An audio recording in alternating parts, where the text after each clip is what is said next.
So the process of preparing the hair is, first of all, we're going to slightly dampen it, so wet the hair utilising the spray bottle. And the reason behind this and why we actually wet the hair is, first of all, is for conductivity. So this will aid with the cooling process and ensure that our scalp is at the correct optimum temperature for scalp cooling to be most effective. This also will eliminate any air that's in the hair, specifically for people with voluminous hair. Everybody does actually naturally have air in the hair, so that can act as a barrier for the cold cap to ensure that we're cooling our scalp to the optimum temperature. Then what we're also going to do is put a very small amount of conditioner on the hair. And again, the purpose for this is to help remove that cap after use. So if you imagine we have cold, wet hair, and then we have a cap that has sub-zero coolant flowing through it, that's an invitation for the hair to stick to the cap. So the conditioner helps to prevent that, and as I mentioned, helps to remove that cap after use. So now let's get on with the process of actually wetting the hair. Now, in terms of how wet the hair should be, that isn't determined by the number of sprays, it's actually by the hair type. So if you've got somebody who's already got quite thin hair, then you're not going to need to wet it as much. Whereas if you've got somebody who's got quite thick hair or very voluminous hair, then you're going to be required to spray it an awful lot more.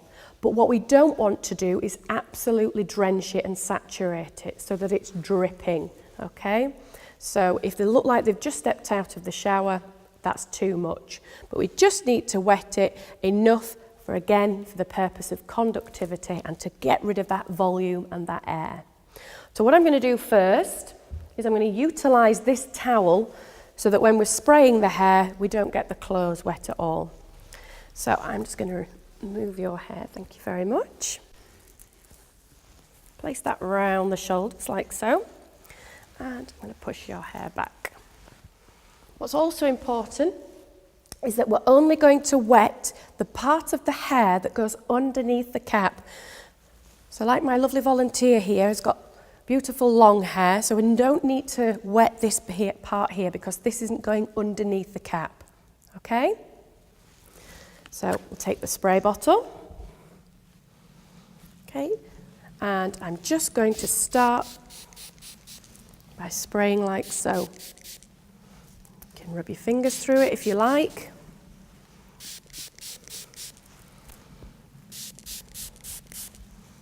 Again. Just spraying like so until you can feel that any volume has been removed.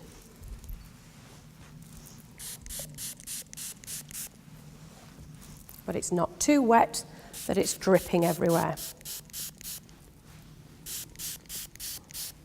So you can see I'm doing it quite a bit because my volunteer's hair is quite thick at the back.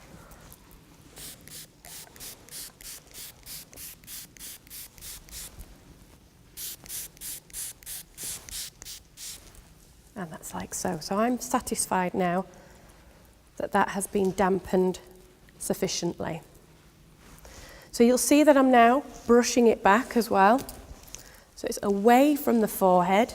And this is really important if the person that you are preparing's hair has bangs. Okay, what you can also do is utilise the brush to brush it back as well.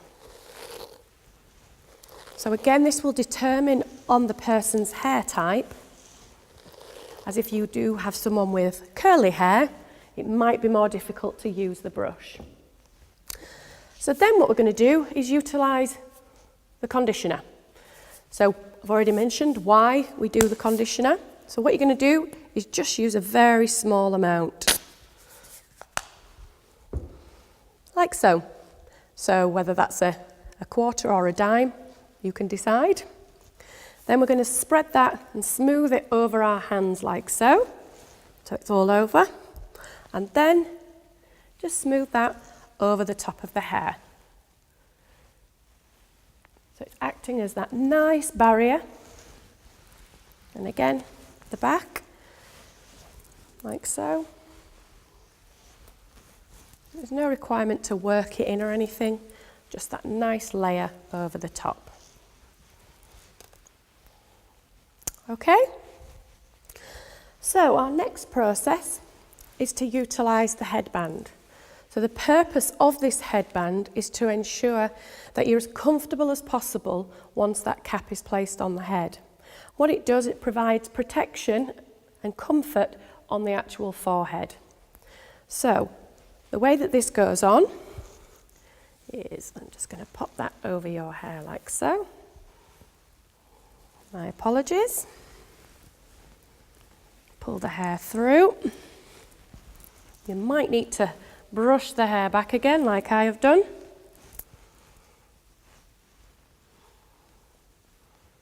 So we're going to get the hairband and it's going to sit just below the ears. It can slightly overlap, but as long as it's not going into the hairline. And we're going to pull it up to the hairline like so. Okay. Now, you can actually see from my lovely volunteer here that the headband is actually too big for her. So another option is to fold it up into half. Like so. Can go over the ears a little bit. Okay, so we can see that that's sitting more comfortably now. So that's now our hair prepared and we're ready then to fit the cap. Thank you.